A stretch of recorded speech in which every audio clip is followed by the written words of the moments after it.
President of India. Introduction, constitutional provisions related to the president, constitutional provisions, then powers and functions. Power and function. First is executive power and function. Next, legislative powers and functions. Note down in legislative powers and functions. Note down first point in legislative powers and functions. First point, President of India. President of India. President of India. Summons. President of India. Summons. SUMMONS. Summons, comma, prorogues and prorogues and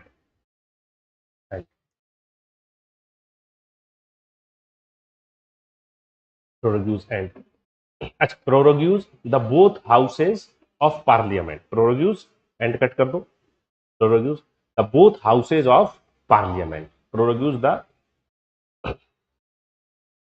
both houses of parliament.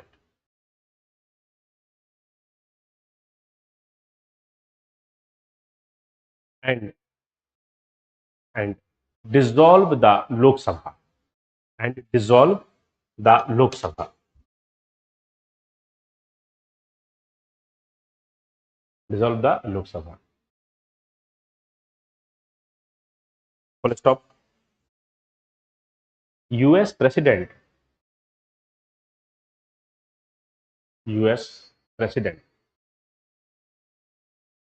can propose legislation veto bills. Can propose legislation veto bills and influence Congress.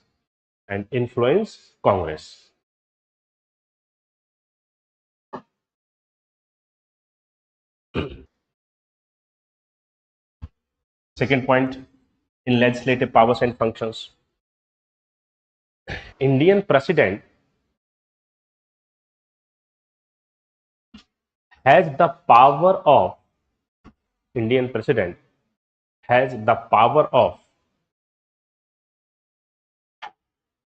veto. Veto.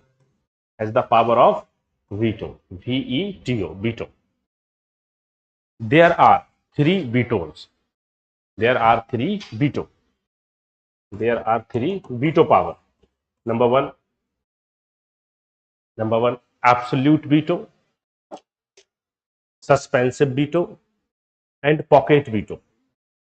Absolute veto, suspensive veto, and pocket veto.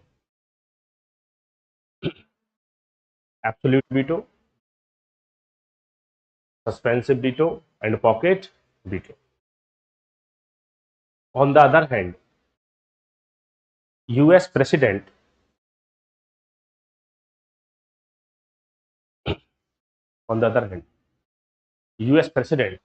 has a strong veto power.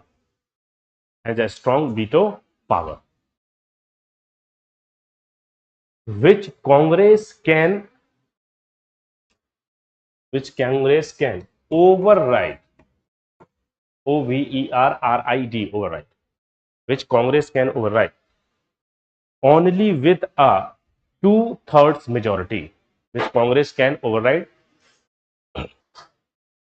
only with a 2/3 majority. Continue.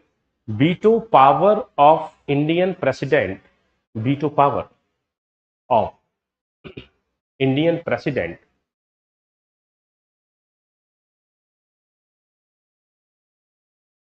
Under Article 111, veto power of Indian President under Article 111 is most important legislative function is most important legislative functions.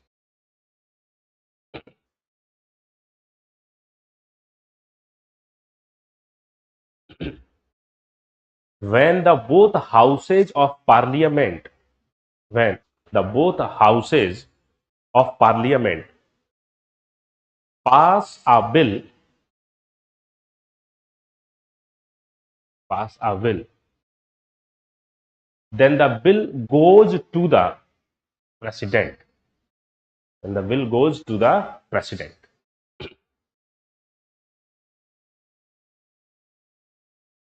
Goes to the president. Full stop. President has certain options. Number one, certain options. Number one, consent on bill. Consent on bill. Consent on bill. Number one option is consent on bill. Note down, इसके आगे लिखो, bill becomes act. Bill becomes act. Bill becomes act. अभी वो जो हमारे Rahul sir हैं, Rahul sir मुझे एक वीडियो दिखा रहे थे कि सर इनसे पढ़वा लेते हैं, ये कैसी टीचर है. कोई लेडी थी, तो मैंने कहा ठीक है दिखाओ. तो वीडियो हो सकता है हंसने की आवाज आ रही हो, वही सब बात हो रही थी. तो मैं देख रहा था, तो उन्होंने लिखा है 122nd constitutional amendment act is related to the GST. तो मैंने राहुल से पूछा कि अभी तक इंडियन कॉन्स्टिट्यूशन में कितने अमेंडमेंट हुए हैं? कितने हुए? 106. तो मैंने इतने तो हुए ही नहीं. तो उन्होंने कहा है वो बिल था, एक्ट नहीं था. क्या था? अगर वो बिल लिखती उसको तो भी बात समझ आती, बट उसने क्या लिखा था पीपीटी पे? एक्ट. और पढ़ के वही बार बार रिपीट भी कर रहे हैं आप. इसका मतलब है आपको नहीं पता है कि आप क्या बोल रहे हैं. यूट्यूब है, यूट्यूब है, यूट्यूब का मतलब कुछ भी लिख लो, कुछ भी पढ़ा दो. सब आया हुआ है वो आदमी देखने, सब चलो मैम को ही देख लेते हैं, कंटेंट से क्या ही फर्क पड़ रहा है.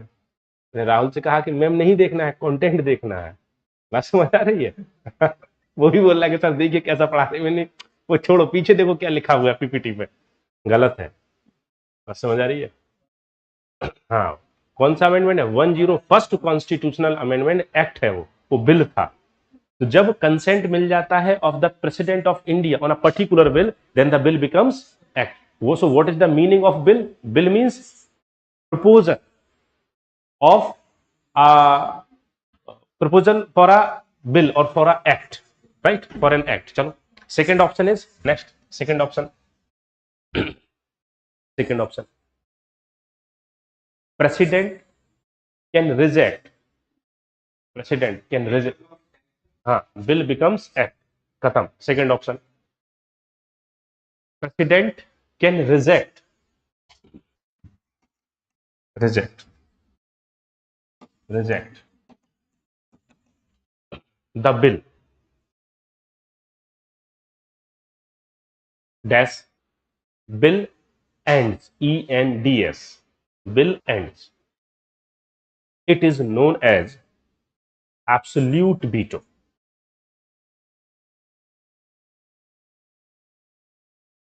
Absolute veto. It is known as absolute veto. Third option. Third one. President can President can suggest the bill for the reconsideration. President can suggest the bill for the reconsideration. Reconsideration.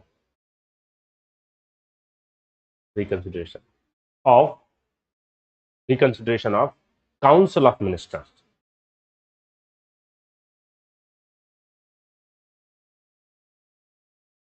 If the Council of Ministers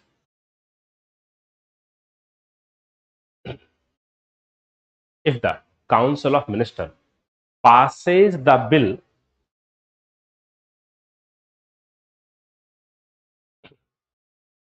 then President cannot veto. And the President cannot veto again the bill. It is known as suspensive veto. It is known as suspensive veto.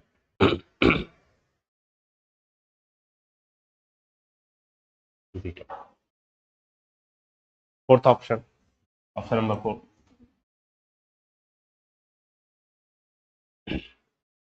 Number 4.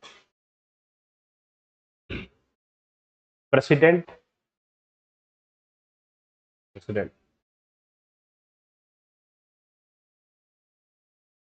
president is not giving consent, comma, neither NEITH here, neither reconsideration, comma, nor rejection the bill, but president holds the bill. President holds the bill. It is known as pocket veto. Pocket veto. So there are 3 vetoes: absolute veto, suspensive veto and pocket veto, right? Absolute veto में क्या याद रखना है? Reject. Suspensive veto में क्या याद रखना है? रिकंसिडरेशन. पॉकेट वीटो में क्या याद रखना है? ना तो कंसेंट है, ना रिजेक्ट किया है, ना इधर उसको उन्होंने रिकंसिडरेशन के लिए भेजा है, बाकी अपने पास रख लिया है, तो वो क्या है? पॉकेट वीटो, अपनी जेब में रख लिया, राइट? तो की टर्म याद रखो, बाकी तो वो एग्जामिनर कुछ भी लैंग्वेज बनाता रहेगा, बहुत फर्क नहीं पड़ता हमें, तो ये याद रखना पड़ेगा, इससे आपको याद हो जाएगा. चलो क्लियर है? तो ये पॉकेट वीटो है, ये वीटोस पावर है to the president of India under the article. So veto power of President of India is a legislative power. Why the veto power of President of India is a legislative power? So what is the meaning of the legislative powers and functions of the President of India? Legislative powers and function का मतलब क्या है? कि when the President of India is participating in the law making procedure, and who is responsible for the law making in India? Parliament of India. When the President of India जो है कि समन कर रहा है the sessions of the parliament, session of the both houses of parliament, prorogue कर रहा है the sessions of the both houses of parliament, तो किससे जुड़ रहा है? When the president is participating in the functioning related to parliament, it is these functions are considered as legislative functions. तो ये वीटो जो पावर है, ये भी किससे जुड़ा हुआ है? लॉ मेकिंग से जुड़ा हुआ है, क्योंकि बोथ हाउसेज से जब बिल पास हो जाएगा तो किसके पास पहुंचेगा? प्रेसिडेंट ऑफ इंडिया के पास. क्लियर? चलो. हाँ,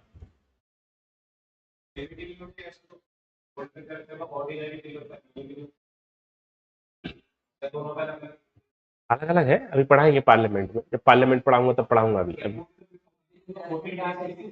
अभी पढ़ाऊंगा, पढ़ाऊंगा.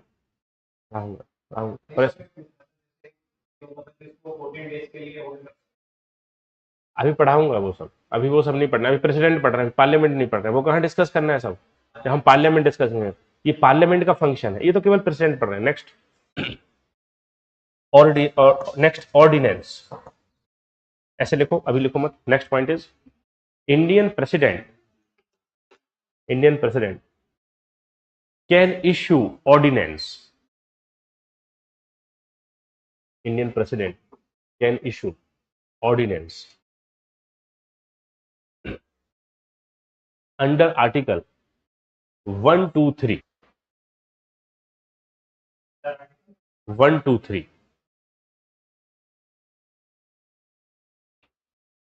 President can issue ordinance. President can issue ordinance when the both houses. President can issue ordinance when the both houses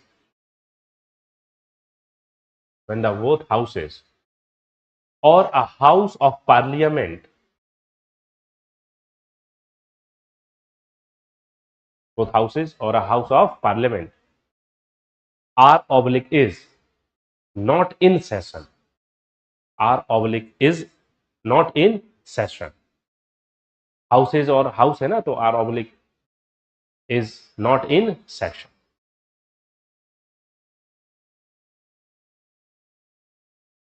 not in session.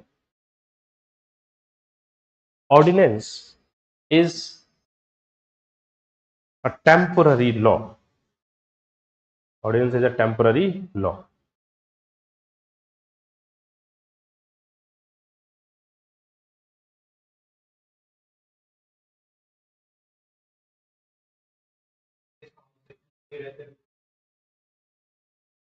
क्या क्या पूछ रहे हो सवाल, फिर से पूछो।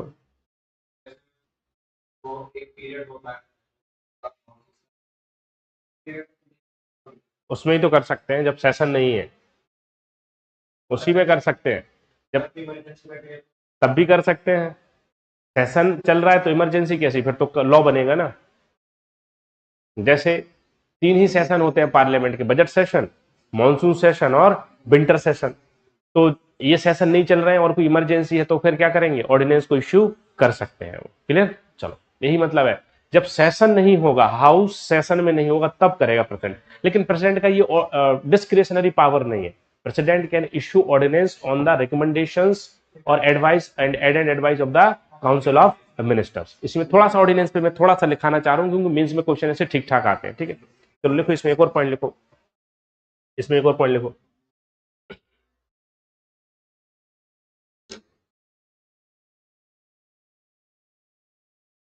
कहा क्या पॉइंट लिखा, ये बताओ मुझे, लास्ट पॉइंट क्या लिखा? Is temporary law. Next point, ordinance should be passed, ordinance should be passed by the both houses of parliament,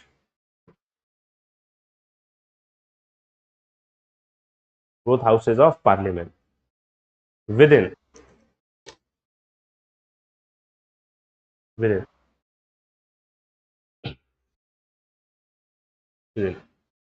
6 weeks, 6 weeks, हफ्ते, week, 6 weeks of its declaration.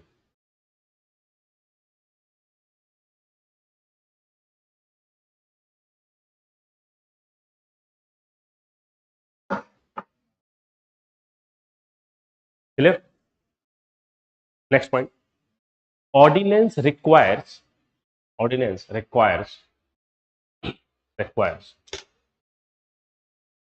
approval from both houses of parliament.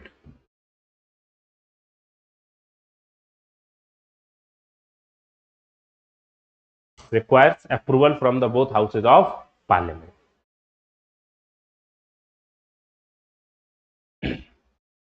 Approval कितने time में मिल जाना चाहिए? 6 weeks का क्या मतलब है? 6 weeks का कितना टाइम होता है? 6 वीक का मतलब क्या है? 1.5 मंथ। कितना होता है? 1.5 मंथ। अच्छा देखो, सो 6 वीक क्या है? मैक्सिमम टाइम है और मिनिमम टाइम है फॉर द ऑर्डिनेंस। जैसे सुनो ध्यान से, जैसे अभी क्या चल रहा है, ये क्या टाइम है अभी? सितंबर, सितंबर है ना? क्या अभी कोई सेशन चल रहा है पार्लियामेंट का? पार्लियामेंट का अभी कोई सेशन चल रहा है क्या? कोई सेशन नहीं है अभी। अभी विंटर सेशन होगा अभी नवंबर में जाके। मान लो अभी लॉ बनाना है, हमें नेसेसिटी है कि लॉ को अभी बनाना है, तो अभी लॉ कैसे बनेगा? मान लो लॉ बनना है किस पर? अभी जो लद्दाख में देख रहे हो जेएनजी प्रोटेस्ट स्टार्ट हो गया है, वो सोनम वांगचुक है, उनके कहने पे वो डिमांड कर रहे हैं, देयर आर 4 डिमांड्स कि उसको फुली स्टेट जो है आपको स्टेटस दो, तो उसके लिए लॉ बनाना है। तो अभी अब लॉ कैसे बनेगा? या तो एक ऑप्शन है कि पार्लियामेंट का इमीडिएट सेशन बुलाओ, बट वो पॉसिबल नहीं है क्योंकि गवर्नमेंट को पता है कि पार्लियामेंट का इमीडिएट सेशन बुलाएंगे तो अपोजिशन कुछ ना कुछ। तो वो क्या कर सकते हैं कि प्रेसिडेंट से कह सकते हैं कि 1, 2, 3 के पर्सपेक्टिव में आप क्या इशू करो, ऑर्डिनेंस इशू करो on the Ladakh issue. Clear, उसको इशू कर सकते हैं। अभी ये कब तक रहेगा? मान लो आज डिक्लेयर हो रहा है तो ये कब तक रहेगा? ये कब तक इशू रहेगा? ये रहेगा आपका 6 वीक्स तक। लेकिन सवाल ये है कि इसको पास होना चाहिए, अप्रूवल मिलेगा कहां से? Both houses of parliament. लेकिन अभी तो बोथ हाउसेज ऑफ पार्लियामेंट है ही नहीं। बात समझ आ रही है? तो बोथ हाउसेज ऑफ पार्लियामेंट की सिटिंग कब होगी? आपकी नवंबर में होगी। लेकिन जरूरी नहीं है कि नवंबर में हो। लेकिन कॉन्स्टिट्यूशन क्या कहता है कि sitting of both houses of parliament is necessary in a year with in 2 times, 2 times in a year, कितने टाइम होना चाहिए? 2 टाइम्स, मतलब कितना गैप होना चाहिए? 6 मंथ का, मतलब 6 मंथ में एक बार तो सिटिंग होगी ही, किसकी? पार्लियामेंट के बोथ हाउसेज की। This is the direction by the constitution for the summons of the houses of parliament, right. तो मतलब है कि 6 महीने तक तो ऑर्डिनेंस रहेगा, और जब इसकी सेटिंग स्टार्ट हो जाएगी of the houses of parliament, तो उसके स्टार्ट होने के कितने दिन तक रह सकता है? ये 6 वीक्स तक रह सकता है। तो मैक्सिमम टाइम कितना हो सकता है for the ordinance? 6 months plus 1.5 month, means इससे ज्यादा ऑर्डिनेंस नहीं हो सकता है। ये एक सवाल आया भी है, शायद पीसीएस में कभी आया है कि मिनिमम टाइम पीरियड क्या है इसके लिए। तो अगर ऑर्डिनेंस है और सेशन चल रहा है तो मिनिमम टाइम पीरियड क्या हो जाएगा? 6 वीक्स हो जाएगा। लेकिन अगर सेशन नहीं है पार्लियामेंट के, तो 6 मंथ बाद तो सेशन कंपलसरी है, तो मैक्सिमम टाइम पीरियड क्या हो जाएगा फॉर द ऑर्डिनेंस? 7.5 मंथ हो जाता है। तो ये कहीं पॉइंट लिख लो, आसपास कहीं लिख लो कि maximum time period for the ordinance is 7.5 month.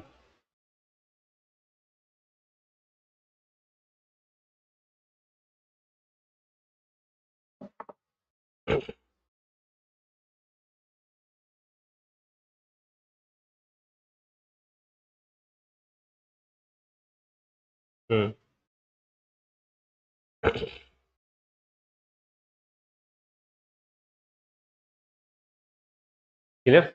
चलो next point, ordinance power of president is a subject of judicial review at a present time.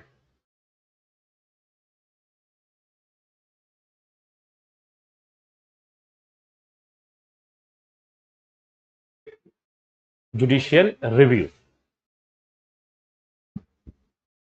Full stop. Continue. President can issue an ordinance. President can issue an ordinance only if, can issue an ordinance only if satisfied that, satisfied that, satisfied underline, satisfied that immediate action is necessary. Satisfied that immediate action is necessary. Is necessary. Immediate action is necessary. Next point. In Cooper case, COOPER, in Cooper case, 1970. In Cooper case, 1970. Supreme Court ruled that in Cooper case 1970, Supreme Court ruled that this satisfaction could be challenged. Right? This satisfaction could be challenged in courts on grounds of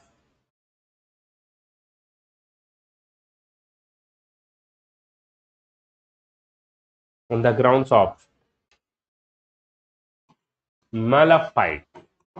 MALAFIDE, underline malafide.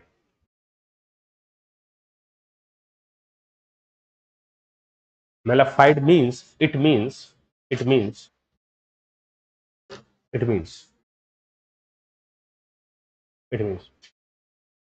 ordinance power of president. It means ordinance power of president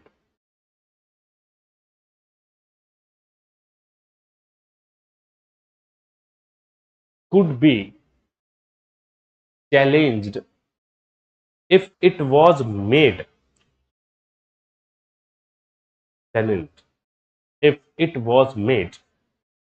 to bypass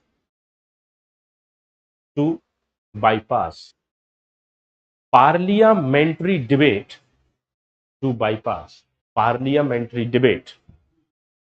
bypass BYPASS, bypass parliamentary debate on controversial issues.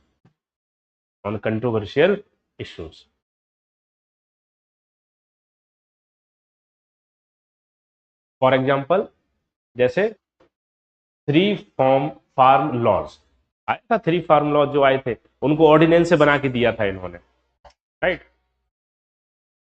Clear है? चलो next point, next point, by the 38th constitutional amendment act 1975, by the 38th Constitutional Amendment Act 1975, comma, Parliament of India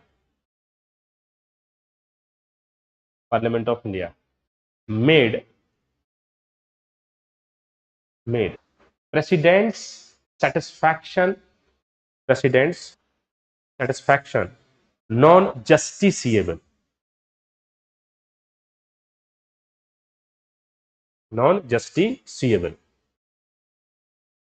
but by the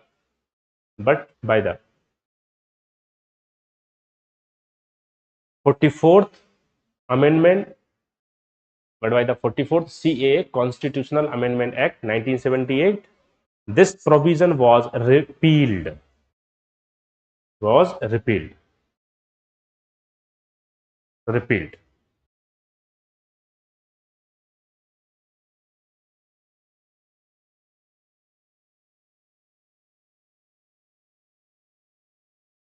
ठीक है। अच्छा, इसमें बिहार की case study है, government of Bihar. Government of Bihar ने क्या किया कि गवर्नमेंट ऑफ बिहार ने एक इशू को लेके ऑर्डिनेंस इशू करवाया, किससे? गवर्नर से। और इशू और करवाया, जैसे ही लेजिस्लेटिव असेंबली बैठती थी तो वो उस सब्जेक्ट को वापस ले लेते थे। जैसे लेजिस्लेटिव असेंबली के सेशंस खत्म होते थे फिर ऑर्डिनेंस आ जाता था। और एक बार तो ऐसे भी हुआ कि लेजिस्लेटिव असेंबली में भी ऑर्डिनेंस को रिजेक्ट कर दिया, फिर जब असेंबली की सिटिंग्स खत्म हुई तो फिर से ऑर्डिनेंस पास करवा दिया। तो फिर सुप्रीम कोर्ट में जब ये मामला पहुंचा तो सुप्रीम कोर्ट ने ये बोला कि देखो, ऑर्डिनेंस का मतलब क्या है? इमीडिएट कोई जरूरत है ना, या फिर आपको लग रहा है कि कुछ ऐसे इश्यूज आ गए कि हम वेट नहीं कर सकते sessions of the parliament, temporary law है, आप इसको मिसयूज नहीं कर सकते against the law making procedure of the legislature, even parliament और द स्टेट लेजिस्लेचर। आप बाईपास नहीं करते, पार्लियामेंट्री डिबेट को बाईपास नहीं कर सकते ऑन द कंट्रोवर्शियल इश्यूज। मान लो कोई ऐसा इशू है जिस पर आपको पता है कि अपोजिशन बहुत अपोज करेगा, तो उसके लिए ऑर्डिनेंस बना दिया, है ना। तो बार बार ऑर्डिनेंस लाना भी गलत है। एक पॉइंट और लिखो इसमें, next point, supreme court held that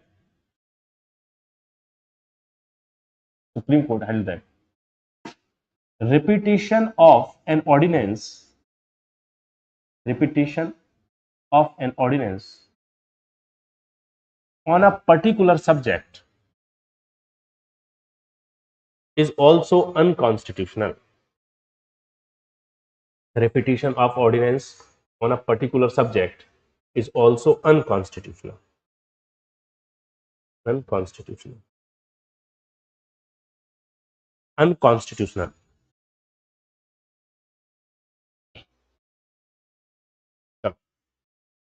So veto power under the article 111, ordinance power under the article 123. Mains में क्वेश्चन आया है ऑर्डिनेंस पावर से, वहीं लिख लो कि मेंस के क्वेश्चन पीवाईक्यू लिखना है, लिख लो वहीं PYQs, mains question on ordinance.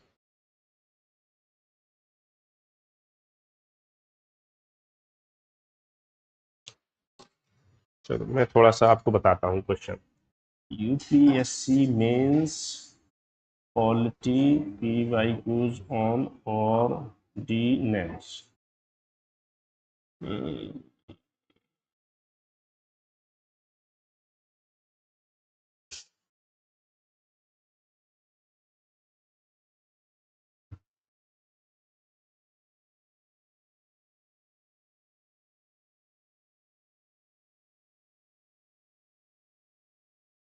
अभी कैसे ढूंढा जाएगा? देखो ढूंढो कहीं मिले तो। अच्छा क्वेश्चन है।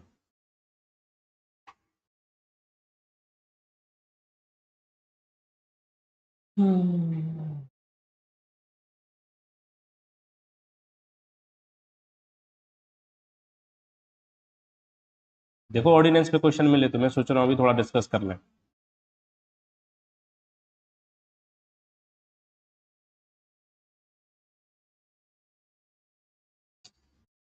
अभी सवाल देखो यूपीएससी के मेंस के जाके, तब पता आएगा कि क्या पढ़ रहे हो आप लोग, क्या आता है।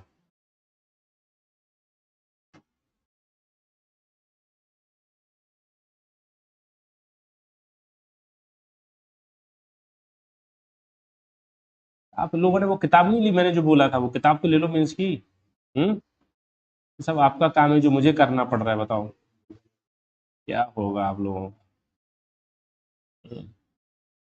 चलो बाद में देख लेना, कहाँ ढूंढते रहोगे अभी।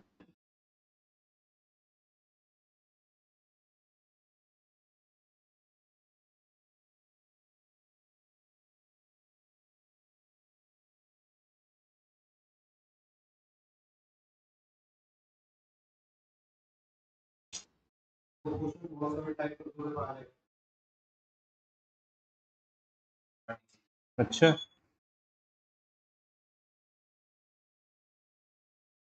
नेट ही नहीं चल रहा है, बताओ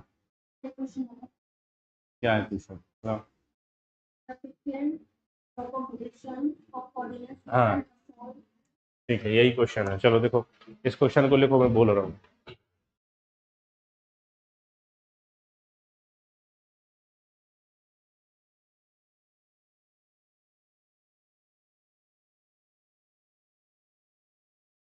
लिखो क्वेश्चन लिखो। The frequent promulgation, the the frequent, FREQUENT, the frequent promulgation, PROMULGATION, the frequent promulgation of ordinance is an assault, ASSAULT, assault on the democratic structure of the constitution. A frequent promulgation of ordinance is an assault on the democratic structure of the constitution. Assault on the democratic structure of the constitution. Critically analyze. Critically analyze.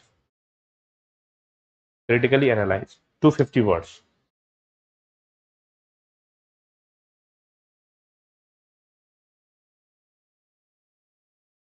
Right, बात समझ आई। कौन सा case लिखना पड़ेगा? बिहार वाला जो मैंने बताया इसमें। एक अच्छा, इस हमने इस क्वेश्चन को लिखा है तो इसमें एक केस भी सुप्रीम कोर्ट का है, डीसी बाधवा केस। एक और लिख लो, इसको ब्रैकेट बंद करके एक और पॉइंट लिख लो, ऑर्डिनेंस में लिखो इसको, ब्रैकेट में क्वेश्चन को क्लोज कर लो। Next point in the ordinance, next point, DC Badhwa case, DC Badhwa versus state of Bihar 1987। DC Badhwa, WADHWA Badhwa, WADHWA Badhwa, DC Badhwa versus state of Bihar 1987। In this case, Supreme Court strongly, in this case, Supreme Court strongly condemned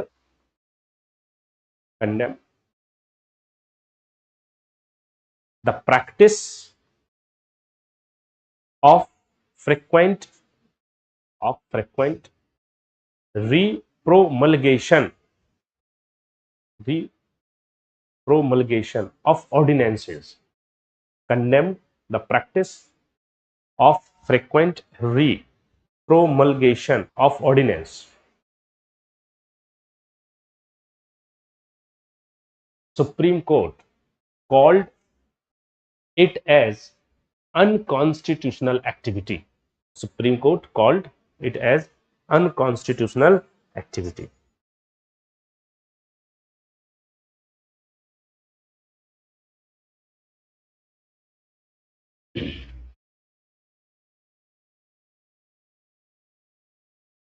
right, अच्छा इस question को कैसे लिखेंगे? Answer simply कैसे होता है, एक introductory part होगा। इंट्रोडक्शन में क्या होगा?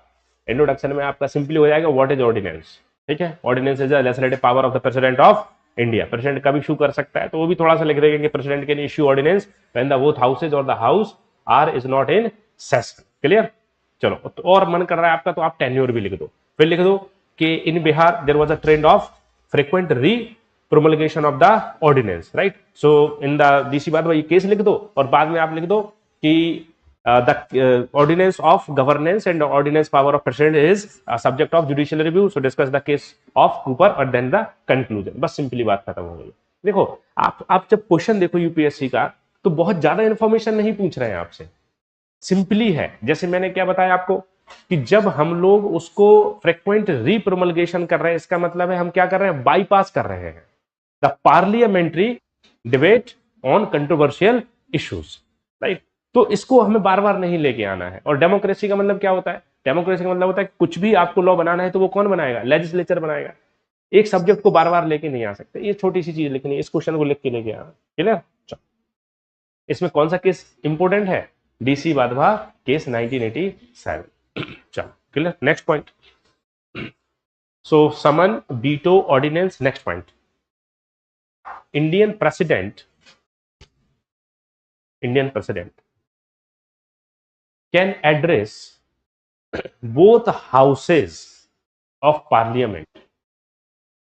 Indian president can address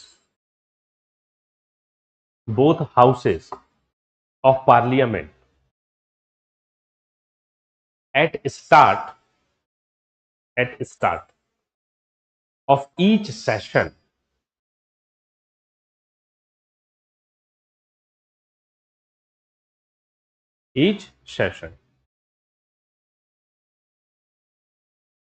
But not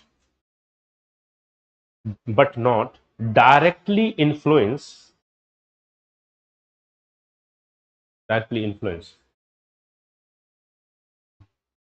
law making procedure.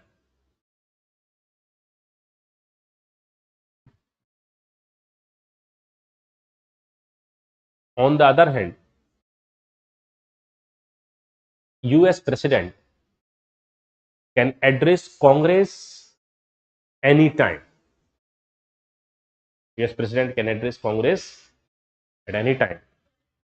Congress anytime and influence policy making directly.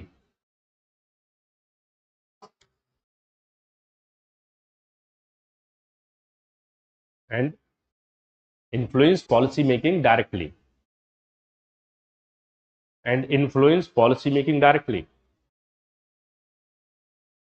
So what is the difference between Indian president or American president in the law making or in the legislative powers and function?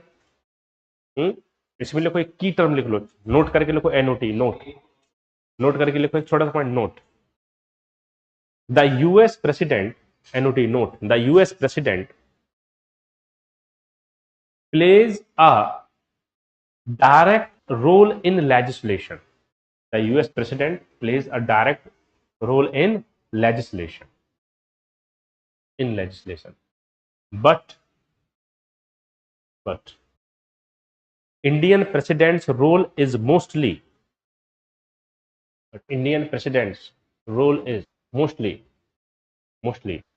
procedural and advisory.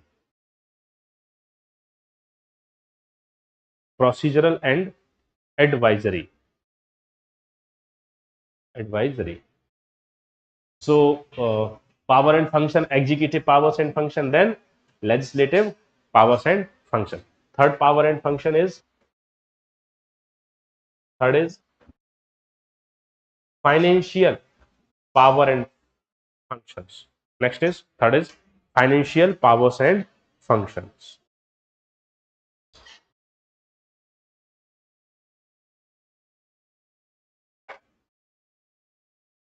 Financial powers and function. Number one. First is executive, clear. Second is legislative powers and function. Then third is financial. Note down in financial. Number one, finance minister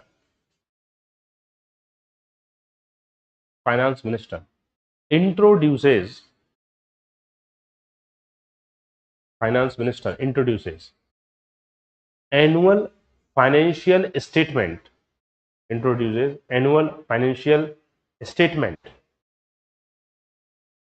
Note down in bracket, budget. Annual financial statement in bracket, budget, bracket close. Under article 112 in Lok Sabha, under Article 112 in Lok Sabha with the prior prior consent of president.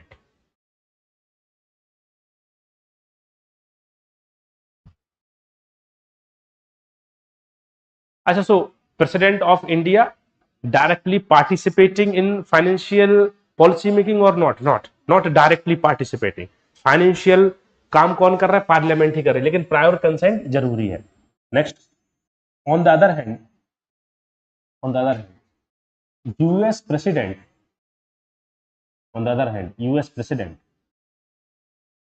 prepares and presents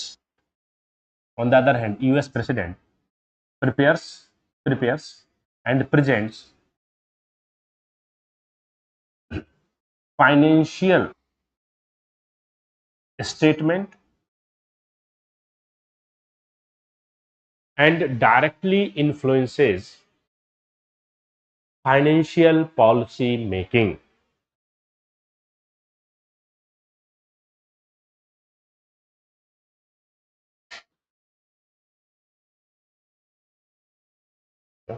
बहुत धन्यवाद sir. वैसे अकेले चाय पीने मुझे आता नहीं है मुझे, पर मैं क्या ही कर सकता हूँ. मैं अगर आप लोगों को डेली चाय पिलाऊंगा तो जब मैं क्लास पढ़ा के जाऊंगा तो मुझे कुछ भी नहीं मिलेगा फिर. समझ आई बात?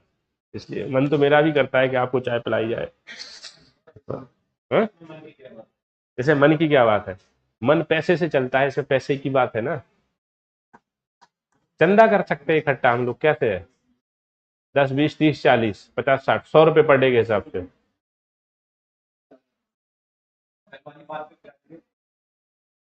देखो ऐसी बातें वैसे बताई नहीं जाती. अब एक सर है मुझे फोन कर रहे हैं, फोन करके मुझसे क्या बोलेंगे? सर मुझे काम दिलाओ.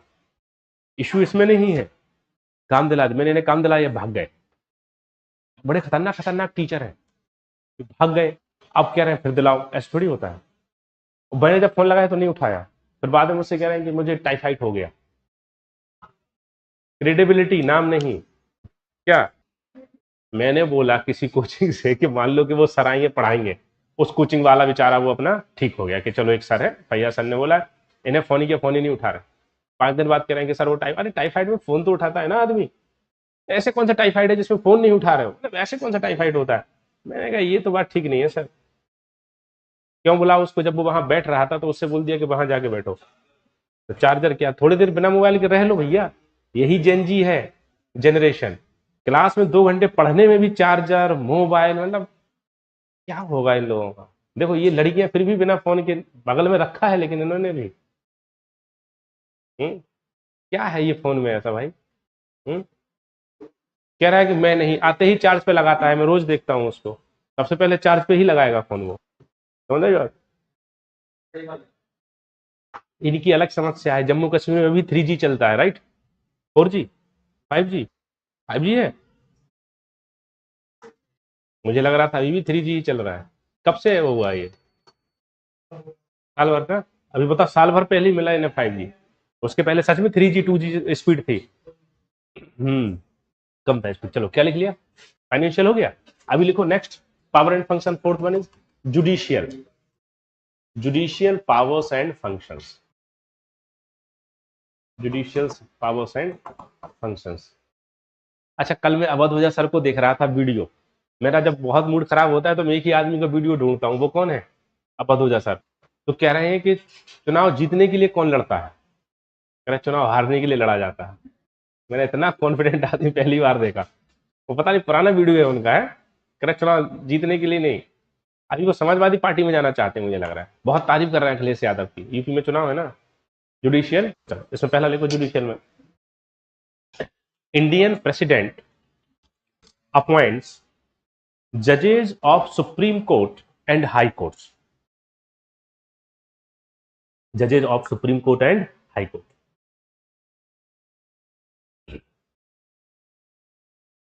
जजेस of supreme court and high court on the advice of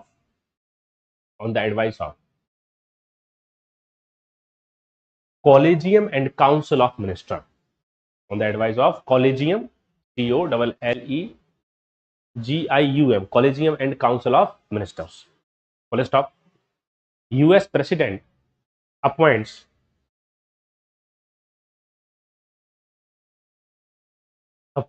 judges of a federal court. Appoints judges of federal court.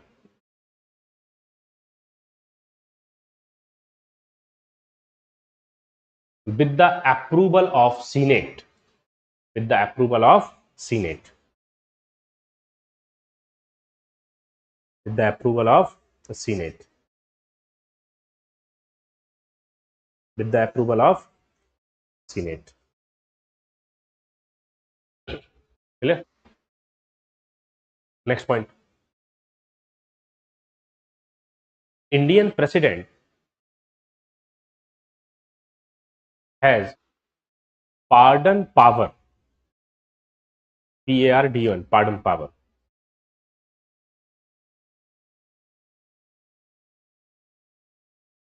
Under the Article 72 of the Constitution.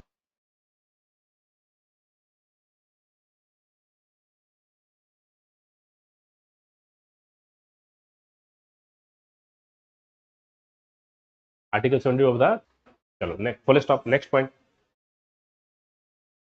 Section 2. Section 2. Under Article 2.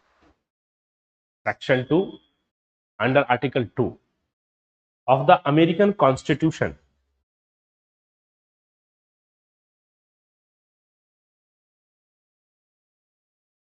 says, SAYS says, that all presidents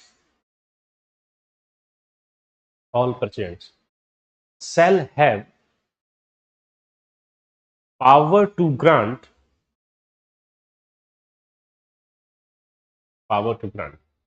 pardon and reprieves, reprieves, reprieves for offenses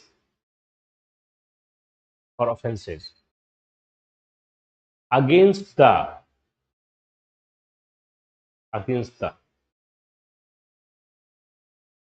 federal laws.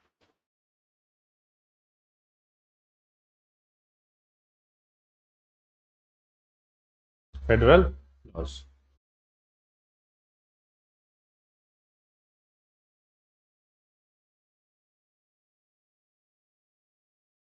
Next point. So ऐसे लिखो, Federal Court of United States. Federal Court of United States. Federal Court of United States.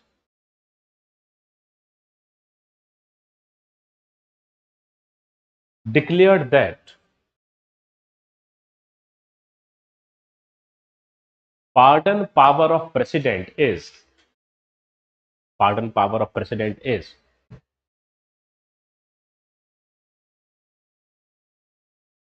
a constitutional power of US president is constitutional power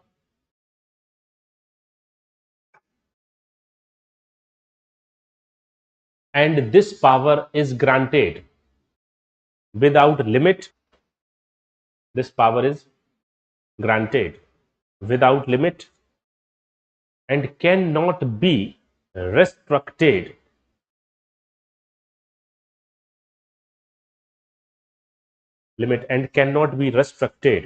by Congress.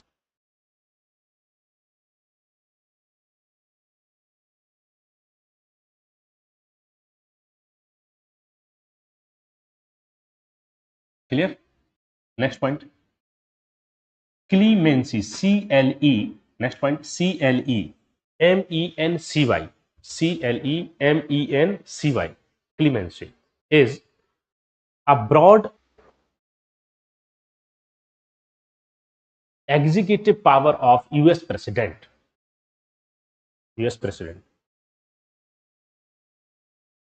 And it is broad executive power of US president.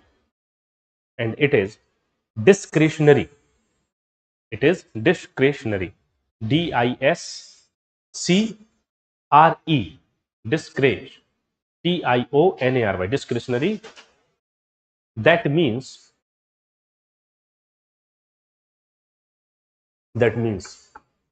the president is not answerable.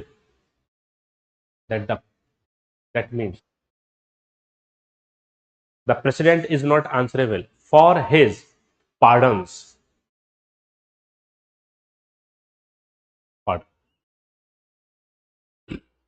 And does not have to provide a reason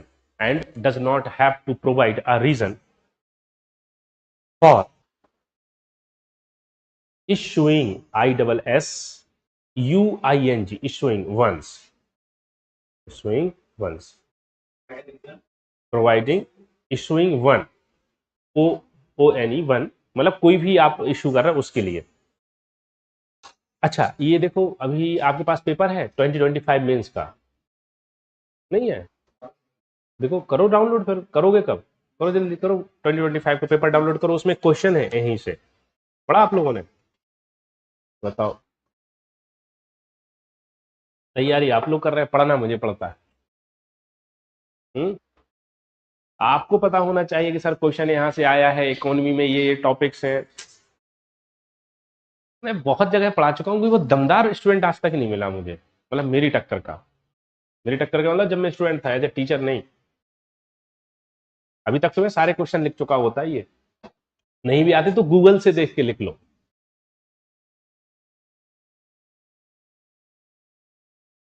क्या देखो, है कुछ ऐसा question है?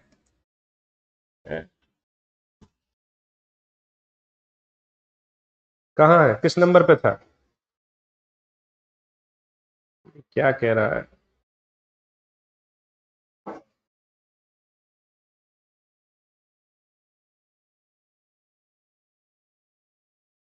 देखो इसको कह रहा है, इसको सही करो। डेस्कटॉप मोड पे क्यों लगाई हो उसको? डेस्कटॉप मोड पे छोटा दिखता है ना वो, वहां पे मिला? मेरी उम्मीद में बैठे हो। वेबसाइट वो वाले कह रहे हैं कि पहले उनको लाइक करो फिर खोलेंगे वो। मिला भैया क्वेश्चन? नहीं मिला, मुझे ढूंढना पड़ेगा। याद करो क्वेश्चंस, कब याद करोगे?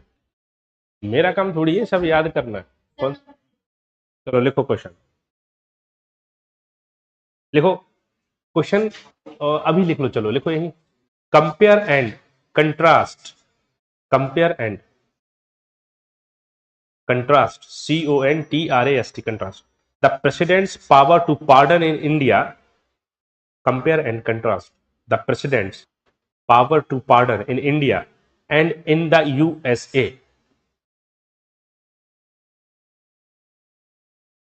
In the USA, are there any limits to it?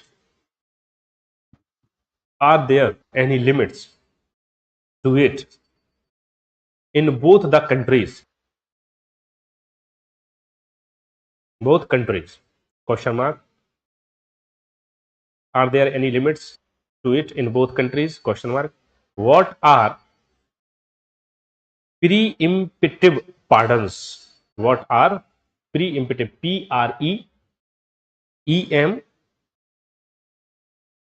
PREEMPTIV. Preemptive. PREEMPTIV. Preemptive pardons. Preemptive pardons.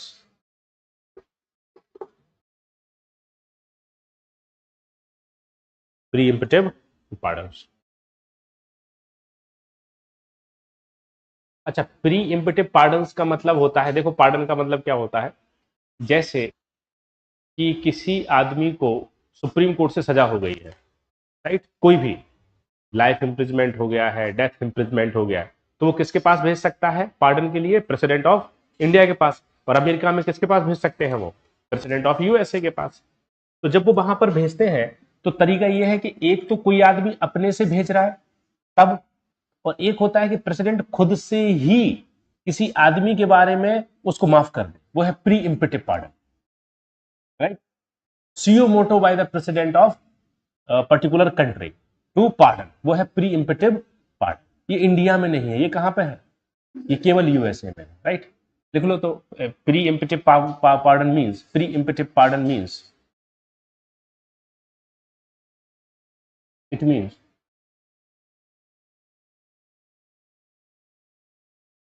President starts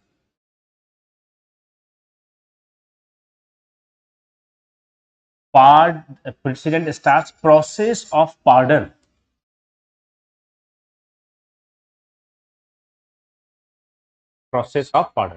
without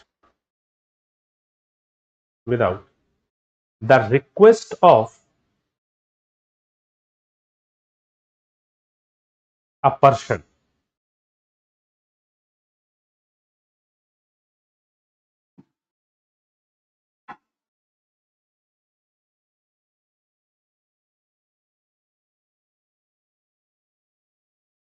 बात समझ आ रही है? एक वर्ड मैंने यूज किया है, देखो वहां पर एक वर्ड लिखा है CLEMENCY,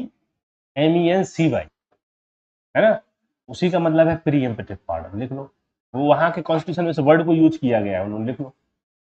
प्री एम्पेटिव पावर का मतलब है यही। क्या?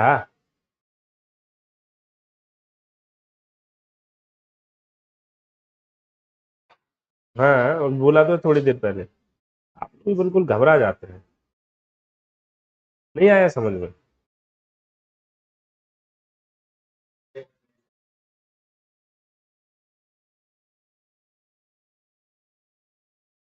अच्छा देखो, और भी इसका मतलब है कि इसमें एक और पॉइंट लिख लो, it means primitive power, it means president can start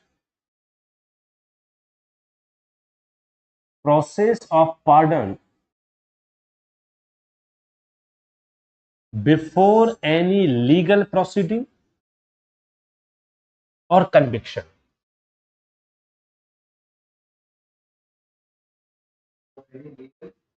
proceeding और conviction.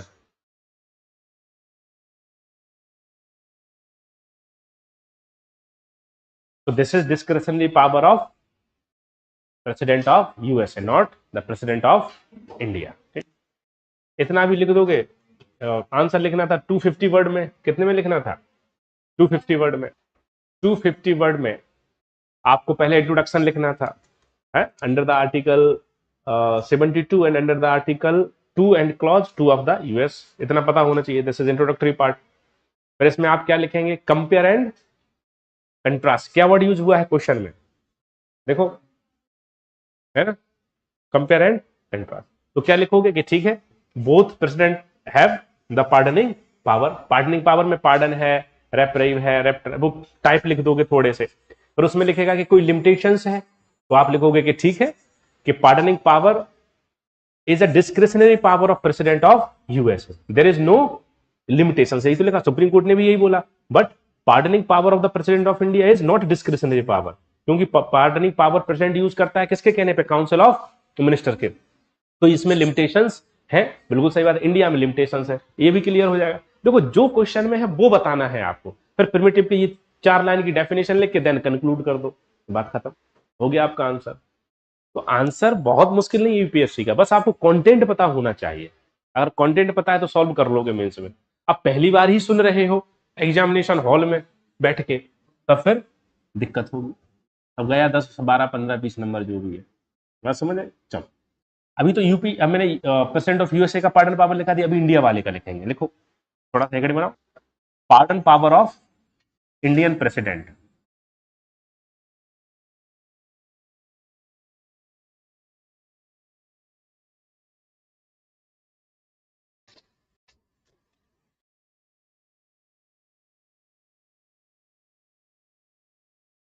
Pardon power of president of India.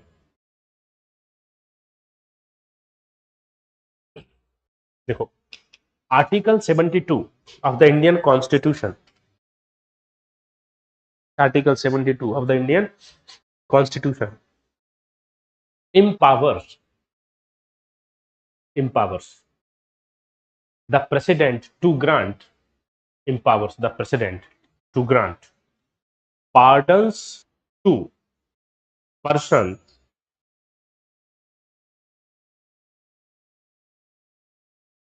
persons who have been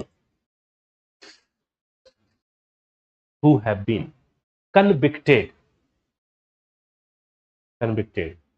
of any offenses in following cases.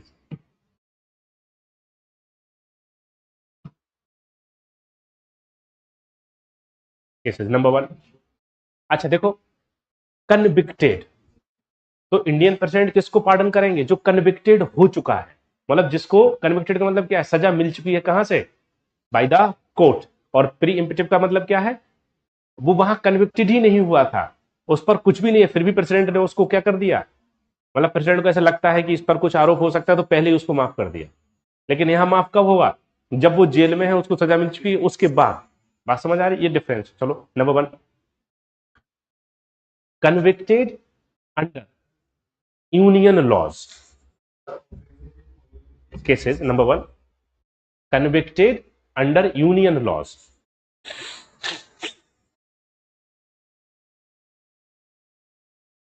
Convicted under union laws. Number two, sentence is a sentence of death. Sentence is a sentence of death. Sentence is a sentence of death. Third one, punishment or sentence is by a court, is by a military court,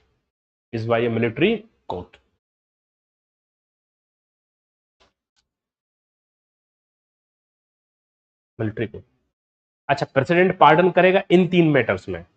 president pardon नहीं करेगा on the subject of state list, president pardon करेगा only on the subject of union list. Clear point? चलो next, types of pardoning power of president. Next point is types of pardoning power of president.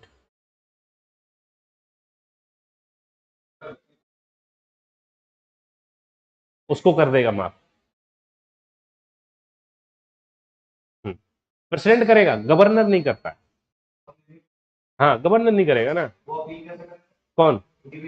हाँ, individually करेगा, कोई भी individually करेगा। जैसे किसी को लाइफ सेंटेंस हुआ है, जेल में है, तो वो इंडिविजुअली करेगा। ठीक है, देखो गवर्नर क्या करता है, गवर्नर पार्डनिंग करता है on the subject of state list. Death sentence को वो पार्डनिंग नहीं कर सकता है, लाइफ सेंटेंस को कर सकता है। वो लाइफ इम्प्रिजमेंट जो होगा, किसी को आजीवन कारावास मिला है, वो उसको माफ करेगा। डेथ सेंटेंस मिला है, उसको नहीं कर, कोर्ट मार्शल को नहीं कर सकता, यूनियन लिस्ट पे नहीं कर सकता, केवल state list, subject on the state list. ये डिफरेंस है दोनों में, अभी पढ़ाएंगे उनको अलग, जब गवर्नर पढ़ाएंगे तब अलग कंपेरिजन करेंगे। पॉलिटी हाईली इरिटेटिंग सब्जेक्ट है ये, लेकिन थोड़ा सिस्टमेटिक पढ़ लोगे तो हो जाएगा। क्या लिखा आपने? Types of pardoning power, right. चलो, there are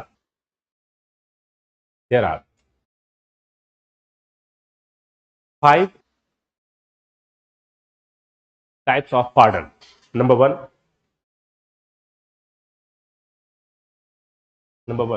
pardon. PARDON. Number one, pardon. It removes both the sentence. It removes both the sentence and conviction.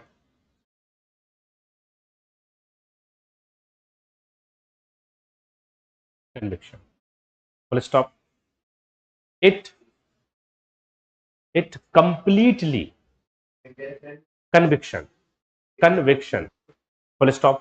It completely absorb करना, खत्म करना, ABSOLVS, absorb the convict from all punishments, sentences and disqualifications.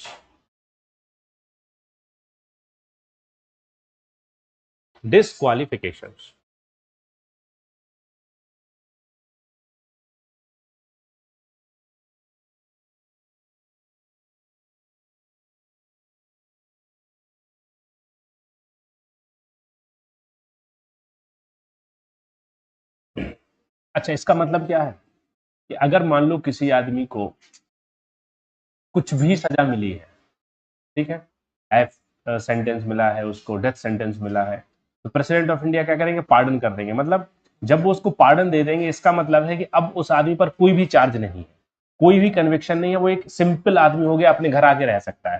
सारे charges, सारे conviction, सारे punishment, सारे disqualification सब खत्म। वो कैसा बनेगा, एक सिंपल आदमी बनेंगे, हम आपकी तरह। तो ये तो मतलब इसको तो बिल्कुल माफ कर दिया। इसको क्या बोलते हैं, पार्डन। इसमें डेथ सेंटेंस भी खत्म करेगा, वो क्या कर सकता है, डेथ सेंटेंस। लिख लो, president can remove death sentence. इसमें लिख लो, president can remove death sentence. Second is commutation. Commutation, COMMUTATION, commutation.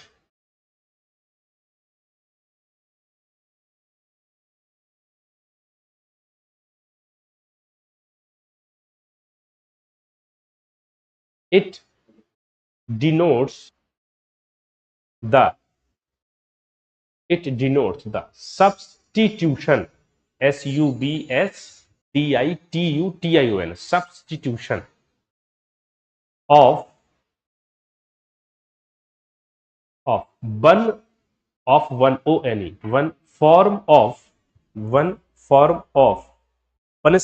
punishment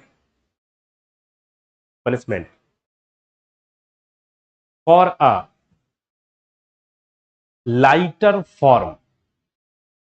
lighter form, form. It changes the nature of punishment. It changes the nature of punishment. For example,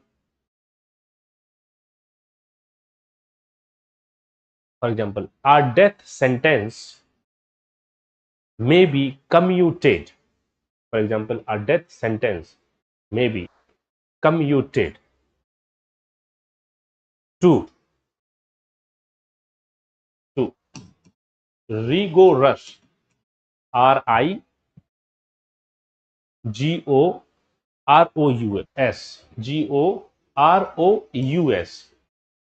जानते हैं इसका क्या मतलब होता है, रिगोरस इम्प्रिजमेंट। लिखो, पहले पूरा लिखो, इम्प्रिजनमेंट, IMPRISONMENT, इम्प्रिजनमेंट।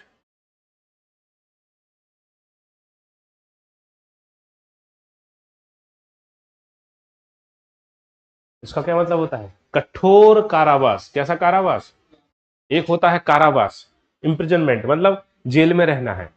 कठोर कारावास का क्या मतलब होता है, जेल में रहने का मतलब है आप जेल में 8-10 कैदी के साथ रह सकते हैं। कठोर कारावास का पता चले अकेली अंधेरी कोठरी में आपको डाल देंगे। जैसे वहां भी काम करने के घंटे 6 घंटे हैं, आपसे 12 घंटे काम कराएंगे। जैसे अभी कोई साउथ का एक्टर है जो किसी मर्डर केस में पकड़ा हुआ है, उसको कठोर कारावास दे दिया बेचारे को। अभी वो उसको ऐसी जगह डाल दिया है कि उसको धूप नहीं दिखती है 10-10, 20-20 दिन तक। अब सोचो एक आदमी को धूप ही ना मिले 10-20 दिन तक, वैसे ही वो पागल हो जाएगा। अरे उसने बोला है कोर्ट में आके, कोर्ट ने ही बोला है उसको, ये पुलिस नहीं करती है।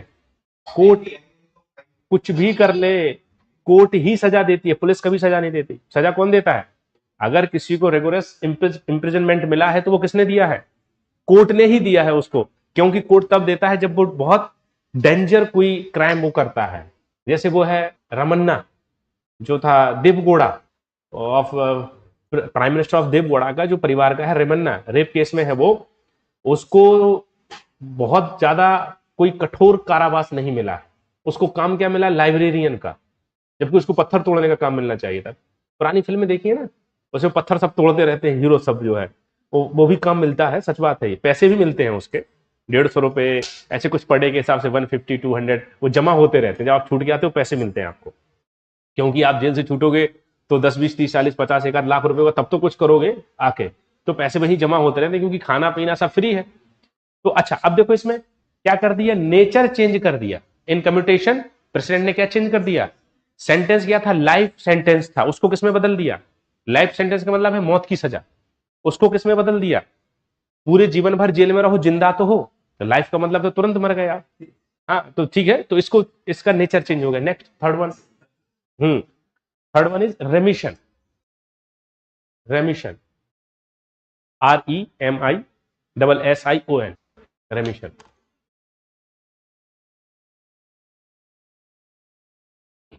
It denotes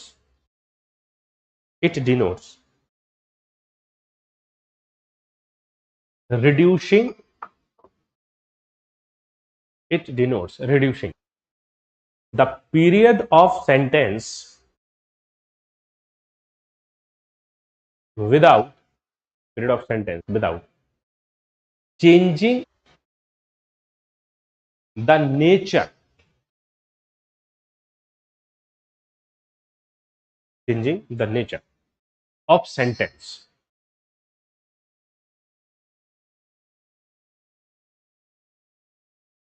For example, a sentence of,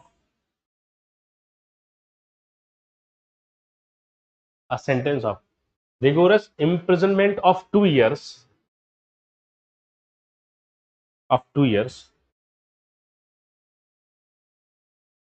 may be remitted, REMITTED, remitted, for remitted, maybe REMITTED, remitted for 1 year. 1 year. अच्छा, what is the difference between commutation and remission? पहले वाले में क्या डिफरेंस है दोनों में? नेचर, पहले में नेचर चेंज हो रहा है, इन कम्यूटेशन में क्या है? नेचर। इसमें क्या है? नेचर चेंज नहीं हो रहा है। क्या चेंज हो रहा है? केवल। Clear? Next fourth one, respite, RESPIT, respite. Respite,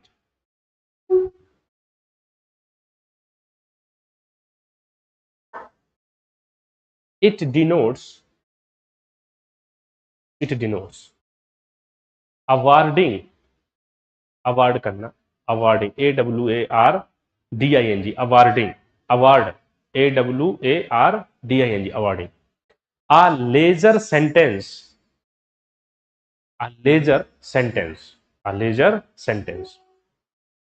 in place of one, originally awarded,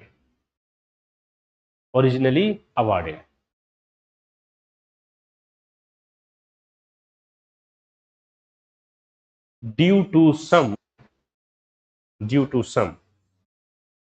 special facts,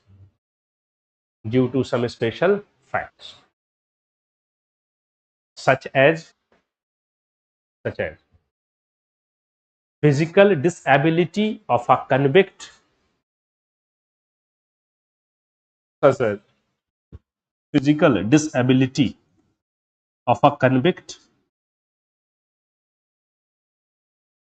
or the pregnancy of a women offender,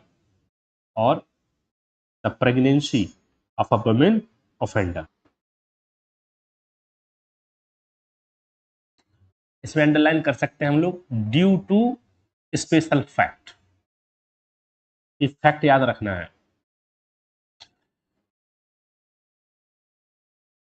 last one, reprieve, respite, and fifth one is reprieve.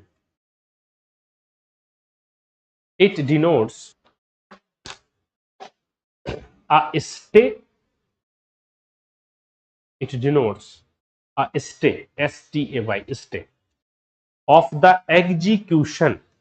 It denotes a stay, STAY, stay of the, stay का मतलब रोकना किसी चीज को। जैसे आपने देखा होगा कभी कभी घर वर बन रहा है आसपास, वो रुक जाता है तो स्टे ले लेता है कोई कोर्ट से, तो उस चीज को रोक देना। Stay of the execution of a sentence,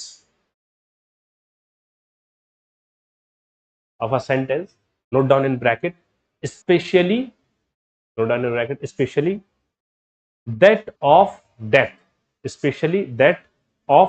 death, bracket close, especially that of death, bracket close, for a temporary period, for a temporary period, temporary period. अच्छा, what is difference between respite and reprieve? इसमें stay underline करो। जैसे किसी आदमी को death sentence मिला हुआ है ना, उसने पार्डन के लिए एप्लीकेशन किया है to the president of India, right? उसको डेथ सेंटेंस कब होना है? डेथ सेंटेंस मान लो उसको होना है 30 ऑफ सितंबर 2025 को, और अभी तक और इससे पहले ही मतलब फेब को उसने क्या कर दिया था, एप्लीकेशन दिया था पार्डन के लिए, ये डेथ सेंटेंस उसको होना है इस तारीख को। अब प्रेसिडेंट ऑफ इंडिया उस पर बातचीत कर रहे हैं, सुन रहे हैं, समझ रहे हैं क्या होना चाहिए। अभी तक उन्होंने डिसीजन नहीं दिया, तो वो क्या कर सकते हैं, इस पर रेप्रीव कर सकते हैं कि अभी इसको रोक दो, क्योंकि अभी हम इस पर बात कर रहे हैं, हो सकता है बाद में इसको वो माफ कर दें, नहीं भी करें तो बाद में फांसी हो जाएगी, तो इसको स्टे कर देते हैं वो, स्पेशली किस मामले को, डेथ को। बाकी तो इस सजा है तो उसमें तो जिंदा रहेगा ही आदमी, ये किस में होगा स्पेशली, ठीक है। चलो, तो ये क्वेश्चन था, ये प्रीलिम्स वाले फैक्ट है, लेकिन क्वेश्चन अच्छा इस बार मेंस में पूछा था, तो अच्छी किताबें पढ़ो थोड़ी सी। लक्ष्मी लक्ष्मीकांत में उतना ज्यादा सब नहीं लिखा हुआ है। चलो, तो क्या क्या पढ़ लिया हम लोगों ने? एग्जीक्यूटिव, लेजिस्लेटिव, फाइनेंशियल, जुडिशियल, ठीक है, और भी लिख लो, एक आध 5 बार लिख लो। Military power and functions, military powers and functions, next point, military powers and functions, military powers and functions. President is commander of chief.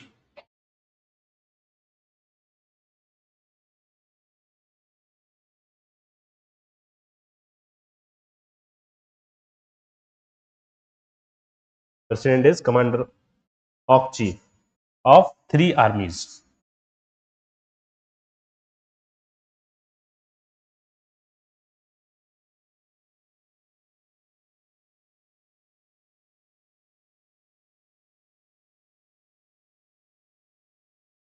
और अपना वीडियो ही देख ले रहा हूं।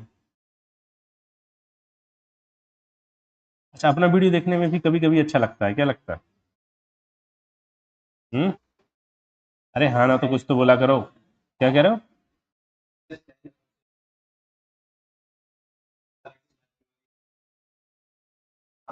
अपना वीडियो देखना, खुश नहीं, उसमें कमियां निकालना, ऐसे भी तो हो सकता है बेटा, गुरु गुरु ही है, बात समझ आई? हाँ, तो साइकोलॉजी जरूरी थोड़ी है सबको सही ही होगी, ऐसा क्या जो साइकोलॉजी में लिखा है वो एकदम सही होगा? हाँ, अब किस पे डिपेंड करता है। मैं कभी कभी रात में अपना वीडियो चला देता हूँ, आधे घंटे देखने के बाद लगता है कि क्या बेकार पढ़ा रहा हूँ, सीरियसली लगता है कि इससे बढ़िया पढ़ाया जा सकता है। फिर मेरे अंदर एक आइडिया आता है कि मुझे पढ़ना है, ये सब क्या मैं फर्जी बातें बता रहा हूँ एकदम से।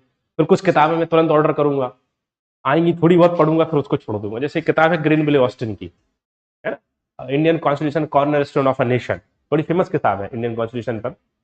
वो किताब मैंने पिछले साल ली थी, उसके 20 पेजेस ही पढ़े मैंने, आज फिर धूल उसकी हटाई मैंने, ये तो पढ़ना तो है ही इसको, लेकिन उनका एक एक वर्ड समझना सरदर्द का काम है, तो आपको डायरी मेंटेन करनी पड़ेगी और फिर उसमें लिखना पड़ेगा कि क्या कहना चाहते हैं। उन्होंने कहा कि इंडियन कॉन्स्टिट्यूशन, आज ही मैंने उनके 4-5 पेज पढ़े, 25 से वो 30 पे पहुंचा जैसे तैसे करके उन्होंने पढ़ा, मैंने आज एक बड़ा अच्छा लाइन पढ़ी, Indian constitution is a document of social revolution, of social and peaceful social revolution after the glorious revolution of Britain in 1688. Indian constitution changed the Indian political, social, economic, educational structure in peaceful way.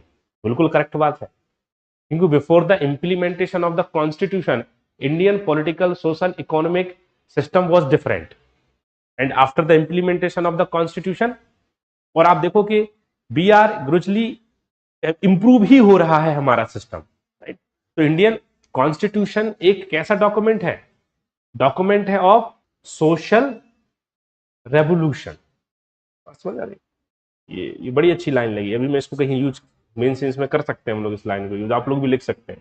चलो फिलहाल, और सब ये अच्छा आप देखो जो questions बनाते हैं वो कौन से प्रोफेसर बनाते हैं, जैसे JNU का प्रोफेसर बनाएगा, अलीगढ़ मुस्लिम यूनिवर्सिटी का प्रोफेसर बना रहा है, जादवपुर यूनिवर्सिटी, ये सब ऐसे हमारे यहाँ जो कॉलेज है वो सब नहीं बनाते। यूपीएससी किसे बुलाता है? जैसे कि मेरे छोटे भाई का Madhya Pradesh public service commission में इंटरव्यू था, assistant professor. So who was the member of the board, एक कोई सर है वो थे, और उनका भी पीएचडी वाइवा था, मैंने कल बताया पीएचडी अवार्ड हुई है, तो वो वहां भी आए थे उनकी पीएचडी में। फिर उन्होंने नंबर दे दिया, कहे चलो ठीक है, अब कभी किसी बोर्ड में लोगे तो बात कर लेंगे, देख लेंगे। तो प्रोफेसर हैं वो, सागर university, central university Madhya Pradesh, उसके प्रोफेसर हैं। तो ये लोग, अच्छा ये लोग आपको क्या लगता है कि छोटी मोटी किताबें पढ़ते, लक्ष्मीकांत पढ़ते? ये अगर आप सेंट्रल यूनिवर्सिटी के किसी पॉलिटिकल साइंस के प्रोफेसर जाके पूछो लक्ष्मीकांत, तो वो कहेगा मैं नहीं जानता ये कौन सा राइटर है। वो नहीं जानते लक्ष्मीकांत को, वो क्या जानते? Granville Austin, Paul Brass, Harold and Harold, Harold Laski, है ना, स्प्राउट एंड स्प्राउट, इस टाइप के राइटर्स को जानते वो सब। उनमें से निकलता है ये सब। जैसे अभी क्वेश्चन क्या पूछा उस प्रोफेसर ने, प्री इम्पिटिव पार्डन। अभी ये सब लक्ष्मीकांत में है ही नहीं, लक्ष्मीकांत खुद नहीं पता बेचारे को किस टाइप का अभी कोई पार्डन सब है। अच्छी किताब है, लेकिन आप लोग नहीं, ये सब हमारा काम है। नहीं तो हम फिर आपने फीस किस लिए दी है? सच बात है कि नहीं है? हम लोगों को पढ़ना पड़ेगा। तो these are the powers and function of president of India. Last point क्या बचा है? वो तो हो गया ना, वो तो गया। चलो, last point is role of, हाँ, note down, role of president, role of president,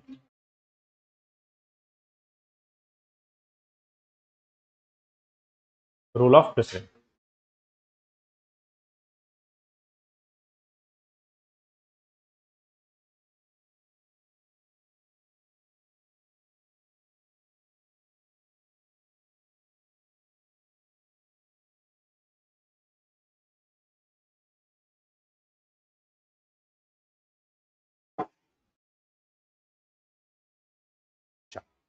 Rule of president. Note down.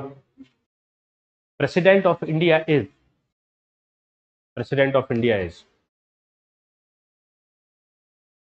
President of India is. Nominal head of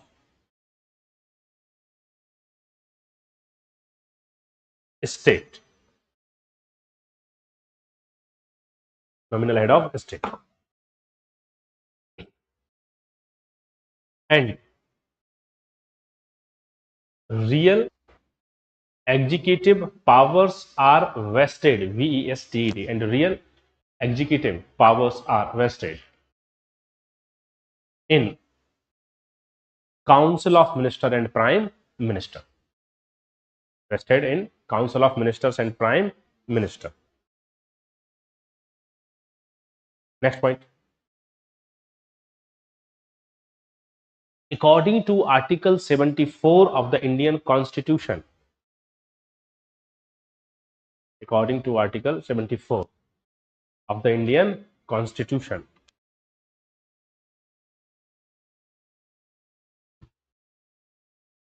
there shall be a council of ministers.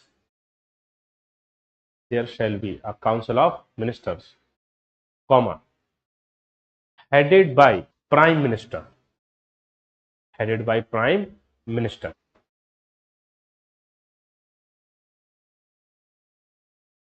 And the basic function of Council of Ministers is, and the basic function of Council of Ministers is to provide aid and advice to the president. Aid and advice to the president to perform his duties.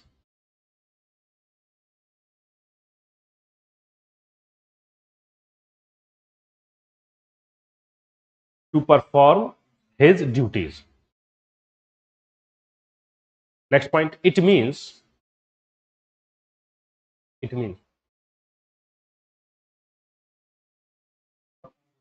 हाँ, duties. Next point, it means president performs his duties on the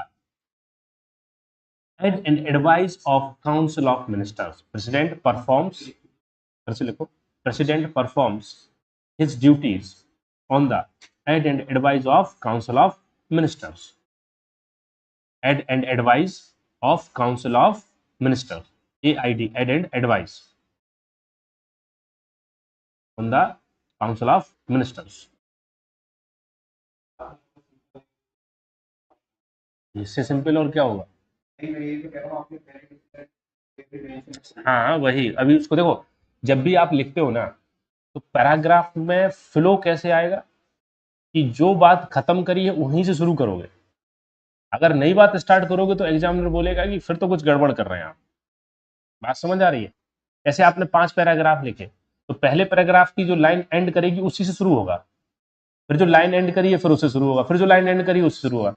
अगर आपने ऊपर कुछ और लिखा नीचे कुछ और लिखा तो ऊपर वाली बात अधूरी हो गई, उसको पूरा भी तो करना है. तो आंसर एक फ्लो में आना चाहिए, राइट. तो हमने आर्टिकल 74 को लिखा, फिर हमने आर्टिकल 74 के बाद नई बात लिखी. क्या लिखा हमने? बात वही है लेकिन हमने क्यों लिखा है ऐसा? आगे लिखो, क्या लिख लिया आपने? It means president performs his duty on the advice of council of ministers, right. So scholars criticized that. So scholars criticized that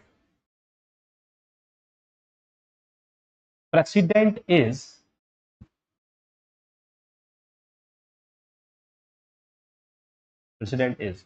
binding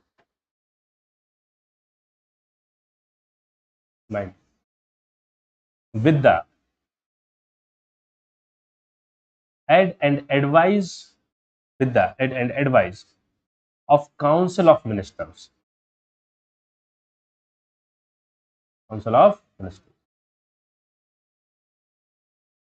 President is not independent.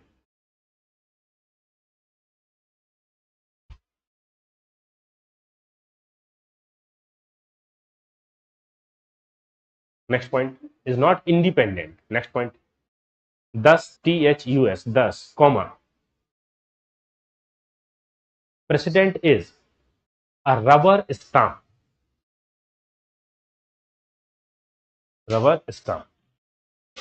President is a rubber stamp.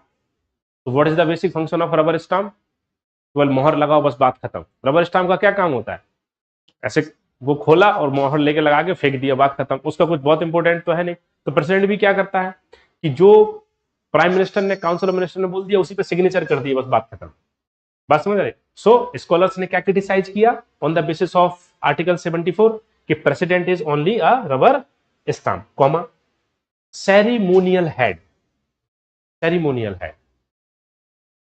The ceremonial head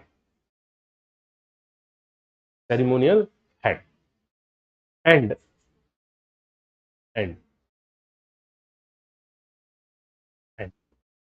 like an old man in the family, and like an old man in family,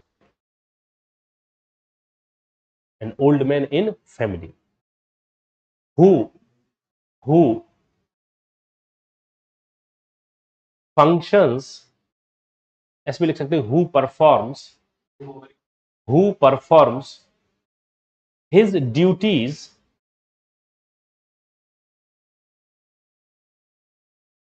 on the aid and advice of naughty शैतान, young members of family. naughty, आप लोग शैतान है ना, घर वाले बोलते हैं कि बहुत नोटी हैं आप लोग, naughty.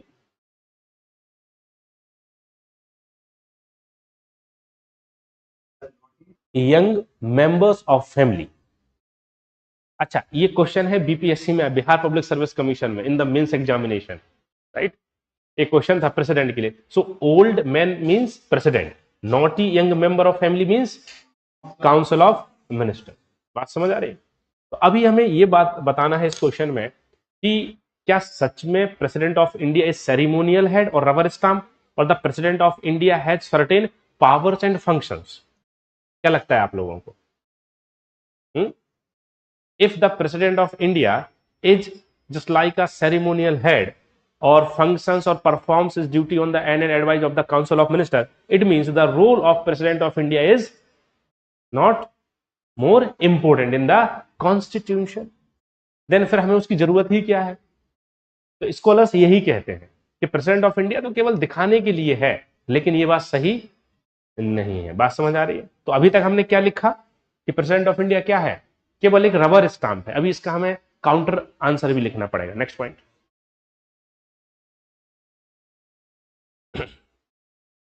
It is true that, it is true that, next point, it is true that president is, president is perform its duties, his duties, president perform is his duties, his duties on the behalf of council of minister, but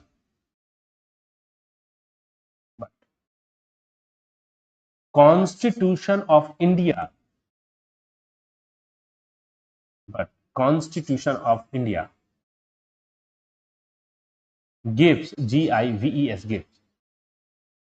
gives various discretionary powers, gives various discretionary powers to the president, to the president.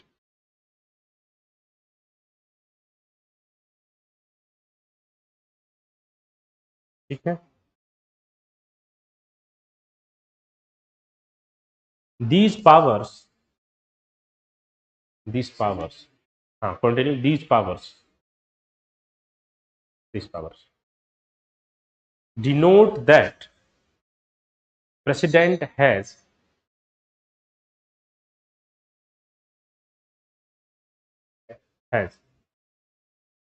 important role in governance.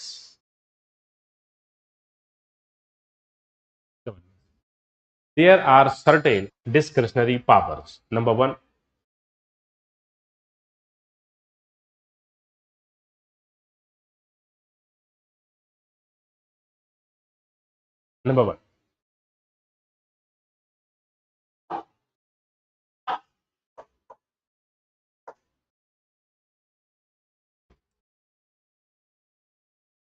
hung parliament,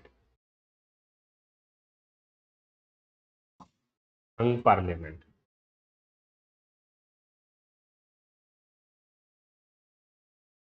hung parliament.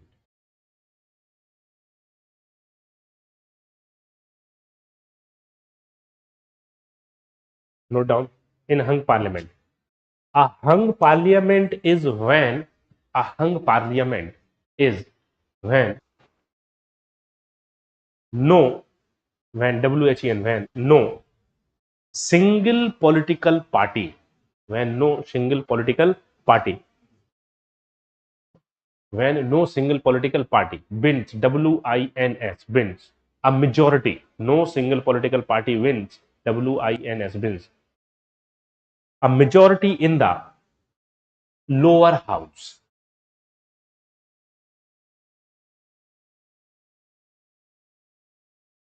In the lower house.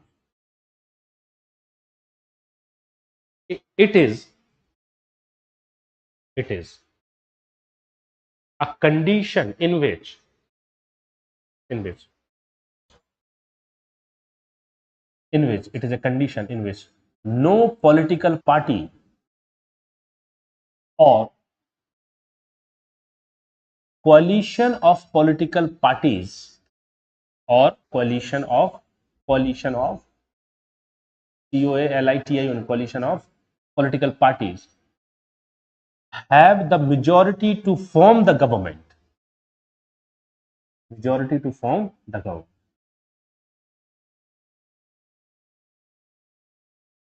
The government. Full stop. In this situation, situation भी आप लोग बोल सकते हैं. In this situation, comma, president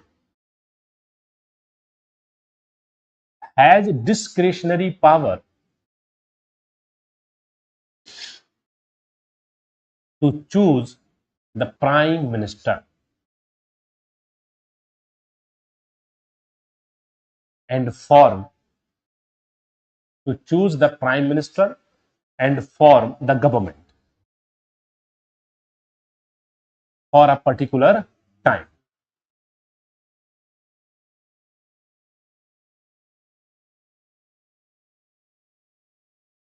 बात समझ आई? हंग parliament का. अच्छा, ये कितना मोस्ट इंपोर्टेंट रोल है, बोलो है कि नहीं? बहुत मोस्ट इंपोर्टेंट रोल है. कंडीशन समझ आई कि नहीं? ऐसे अटल बिहारी वाजपेयी के साथ ऐसे हुआ था. अटल बिहारी वाजपेयी का क्या हुआ कि इलेक्शंस हुए ऑफ द लोकसभा इलेक्शंस में किसी भी political party in the collision of political party को इतनी सीट नहीं मिली कि गवर्नमेंट बना पाए.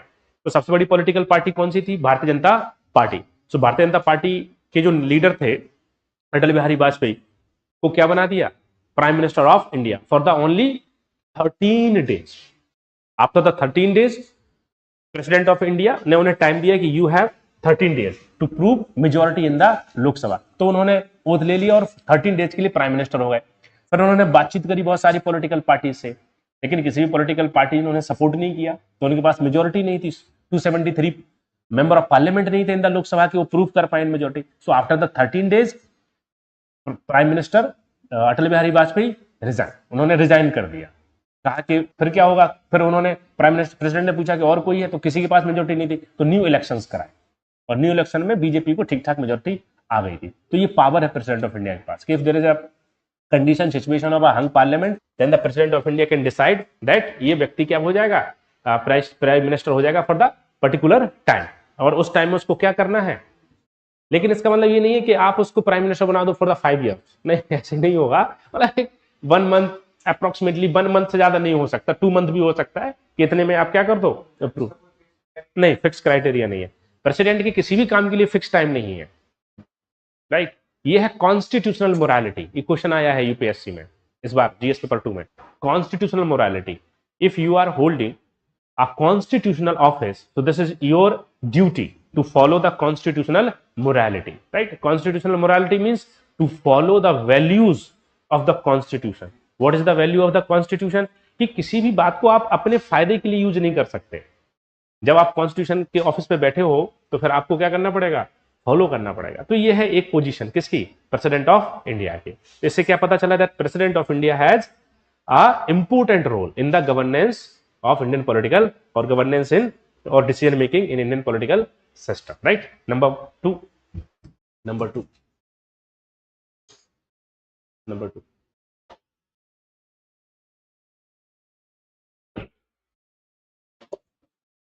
Number two.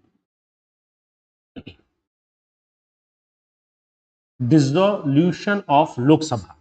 Dissolution of Lok Sabha. Number two. Dissolution of Lok Sabha. Dissolution of Lok Sabha. Note down in this point. President can dissolve. President can dissolve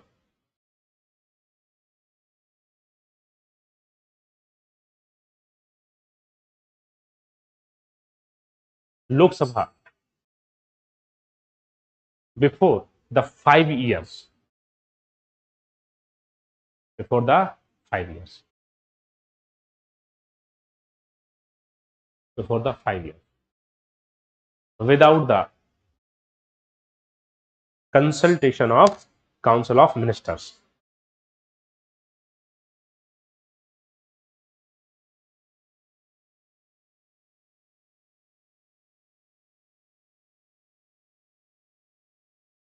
Consultation of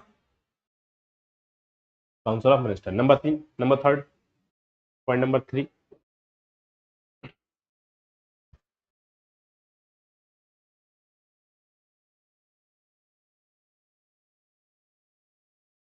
point number 3। अच्छा, clear है dissolution of Lok Sabha. अच्छा, लोकसभा का tenure क्या है? What is the tenure of the Lok Sabha? 5 years, but before the 5 years president of India can dissolve the Lok Sabha. Clear? चलो next point. President can issue ordinance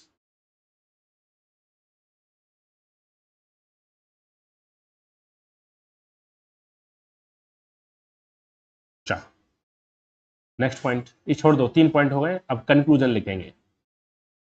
on the basis of above points, on the basis of above points, we can say that above point we can say that president of India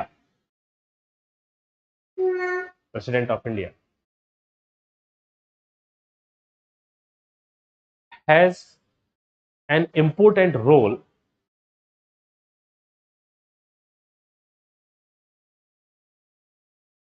in Indian political system,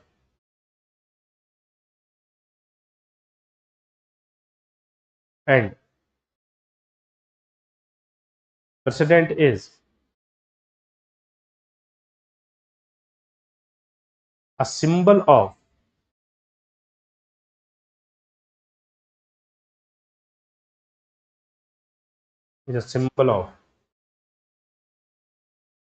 unity and integrity of nation.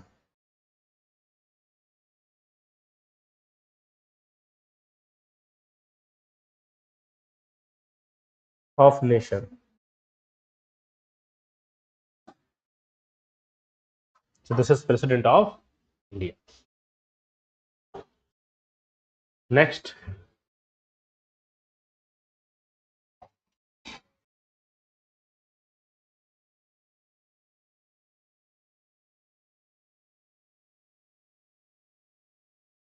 introduction,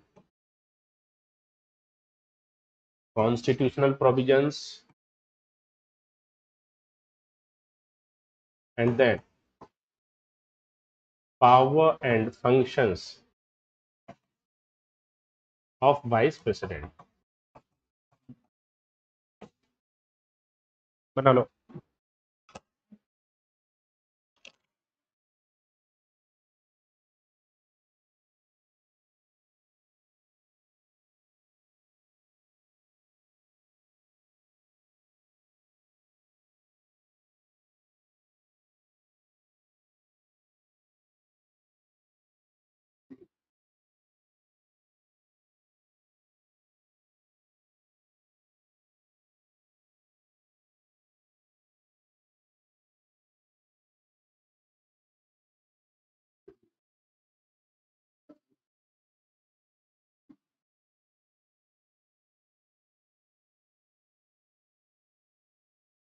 clear है?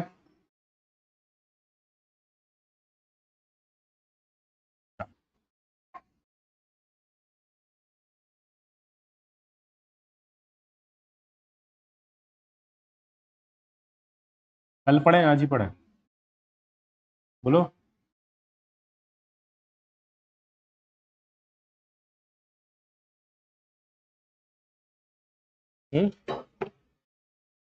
अभी पढ़ोगे? अभी पढ़ रहे हैं vice president of India? अभी तो पढ़ेंगे कल, लेकिन छुट्टी अभी नहीं कर रहा हूँ। अभी पूछूं, बातें करूंगा। हाँ, आपकी बातें। क्या है? अभी पिला दूंगा बाहर चल के, परेशान ना हो। ठीक है, इतना भी कंजूस नहीं हूँ। चलो फिर। हाँ, बगल में तो है, ज्यादा खर्चा हो जाएगा। बहुत जल्दी में लग रहे हो, क्या बात है? बिल्कुल बुक ही कर दो एकदम से। कितने दिन से नहीं खाए हो वहां सब? ऐसा मत करो, मेरी उम्मीदें मत रहो, खाते पीते रहो। चलो ये बताओ, थोड़ा सा आर्टिकल्स रिवाइज करो। आर्टिकल 52, क्या कहता है article 52? There shall be president of. Article 53, executive powers of president vested in article 54, article 54 revision नहीं करती हो, याद नहीं होता है, याद नहीं होता है। देखो याद करने का तरीका बताता हूं। जितने आर्टिकल्स अभी तक मैंने लिखवाए हैं उन आर्टिकल्स को A4 साइज पे लिखो, पूरा सब छोड़ दो, आर्टिकल्स को A4 साइज पे लिखो।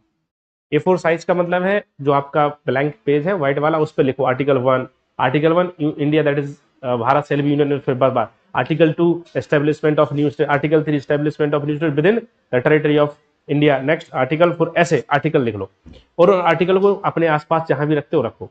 सुबह जब आप सो के उठ रहे हो तो उसमें सबसे पहले क्या रिवाइज करना है, आर्टिकल्स।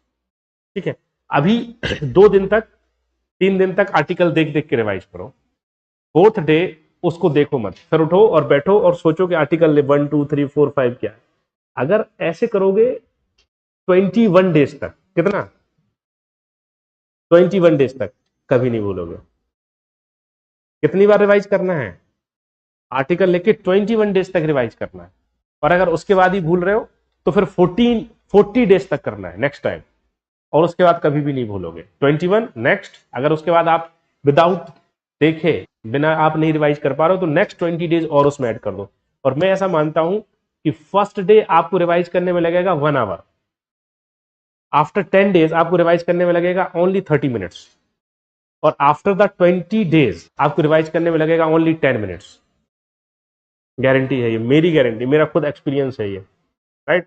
जैसे अभी मान लो कि आर्टिकल 1 2 हमें कहां तक पढ़ ले, 62 तक, और पूरे आर्टिकल्स मैंने आपको पढ़ाए हैं, आर्टिकल 1 टू 62 100% आर्टिकल्स पढ़ाए। अभी आर्टिकल्स अब हम लोग छोड़ना थोड़ा शुरू करेंगे, तो ये आर्टिकल्स मैंने आपकी कॉपी पे लिखा दी। It means these articles are most most most important for your examination. आपकी कॉपी पे वही लिखाया जा रहा है जो मोस्ट इंपोर्टेंट है। तो ये आर्टिकल्स अब आप इसलिए नहीं छोड़ सकते कि अरे आते नहीं एग्जाम में, कभी भी आ सकते हैं। पता चले जब आप एग्जाम हॉल में बैठे हैं और उसी बार आ गया, अभी तक नहीं आया इसका ये मतलब नहीं है कि नहीं आएगा, आएगा। तो ये आर्टिकल्स आपको याद होने चाहिए। Articles related to part 1, articles related to part 2, article related to part 3, articles related to part 3 are most important, वो तो आपको एकदम याद होना चाहिए। आर्टिकल्स रिलेटेड टू पार्ट 4 100% याद होना चाहिए, क्योंकि जब आप मेंस लिखोगे तो उसमें भी आपको इन्हीं आर्टिकल्स का यूज करना पड़ेगा। आर्टिकल 45, आर्टिकल 21A आपको लिखना पड़ेगा, राइट। आप प्रेसिडेंट से रिलेटेड इंट्रोडक्शन लिख रहे हो कि there shall be a president of India, तो पहले नहीं लिखना आर्टिकल कभी भी ऐसे according to article 52 there shall be, नहीं, this is not, there shall be a president of India in bracket article 52। It means आप एग्जाम में क्या बता रहे हो कि आप फोकस कर रहे हो कंसेप्ट पे, not in on fact, but fact भी पता है, सो आप ब्रैकेट में लिख रहे हो। क्योंकि आप पहले फैक्ट लिखोगे तो एग्जामिनर कहेगा तो मींस है, तो पीटी वाली बात क्यों लिख रहे हो, वो खेलना है उसके साथ। तो फैक्ट आप है वो ब्रैकेट में लिख रहे हो आप अकॉर्डिंग टू आर्टिकल 52, मतलब आप प्रीलिम्स वाली अप्रोच अभी भी है आपके पास। मेंस वाली क्या है कि there shall be a president of India in bracket article 52 and the all executive powers of union are vested in the president of India article 53। बात खत्म, बात समझ आ रही है। तो ये थोड़ा सा हमें बदमाशी दिखानी पड़ेगी। अब जब आप मेंस तैयार कर रहे हो तो आपको आर्टिकल्स भी याद करने, it means you are preparing for the prelims also, but when you are preparing for the prelims तो मेंस आप बिल्कुल नहीं कर रहे।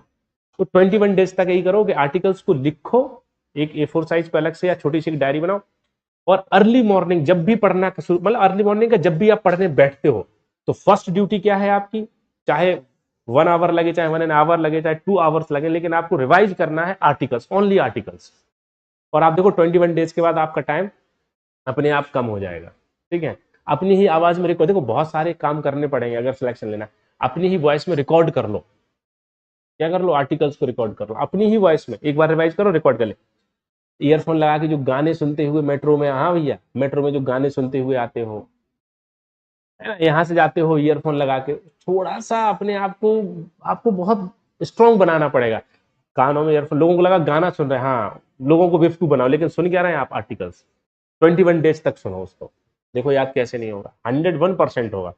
थोड़ा सा चालाकी करनी पड़ेगी, और लोगों को क्या लग रहा है कि ये तो गाने सुन रहा है, लेकिन आप क्या सुन रहे हैं, तो ये काम तो करना ही पड़ेगा। बात समझ आई, तो याद हो जाएगा। हाँ, article 52 there shall be a president of India, article 53 executive power vested, article 54 election, article 55 manners, article 56 hmm article 57,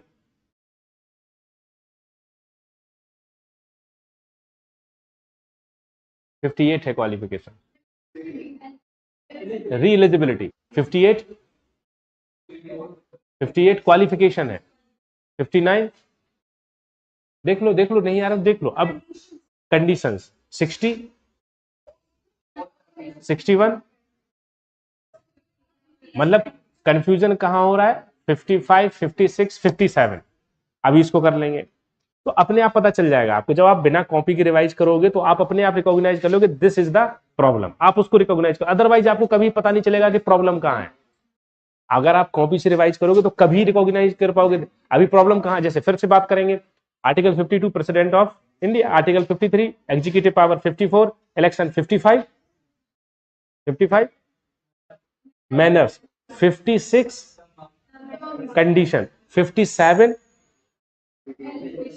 eligibility री इलेक्शन, 58 क्वालिफिकेशन, 59 कंडीशंस, 60 ओथ, 61। तो 55, 56, 57, 58 यहां प्रॉब्लम है। उसको थोड़ा सा फोकस करोगे रिवीजन में तो ये आपको पता चल जाएगा। लेकिन उसके लिए कॉपी बंद करनी पड़ेगी। कॉपी खोल के पढ़ते रहोगे कुछ नहीं होने वाला। जो 9 लाख लोग या 9 लाख